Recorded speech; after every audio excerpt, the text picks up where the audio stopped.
बिरादर मुस्लिम शरीफের হাদিস হযরত মুগীরা ইবনে শুয়বা রাদিয়াল্লাহু তাআলা থেকে riwayat নবী পাক সাহেবে লাউলাক সাল্লাল্লাহু আলাইহি ওয়াসাল্লাম ইরশাদ করেছেন যে হযরত মূসা আলাইহিস সালাম আল্লাহ তাবারক ওয়া তাআলা দরবারে হাজির, আল্লাহ তাবারক ওয়া তাআলার দরবারে প্রশ্ন করলেন, হে আল্লাহ,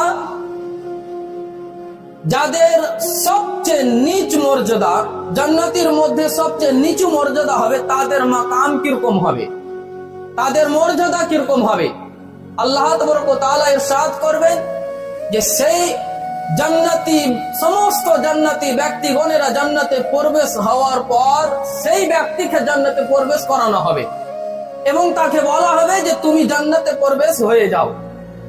সেই ব্যক্তি বলবে যে হে আল্লাহ, আমি কিভাবে জান্নাতে প্রবেশ হয়ে যাই, যেহেতু আমার পূর্বে সমস্ত জান্নাতি বাসীগণরা প্রবেশ হয়ে গিয়েছে, সমস্ত জান্নাতি বাসীগণরা সমস্ত মাকাম দখল করে নিয়েছে, ইজ্জত মর্যাদা সমস্ত পেয়ে গিয়েছে, তো আমি কোথায় পাবো?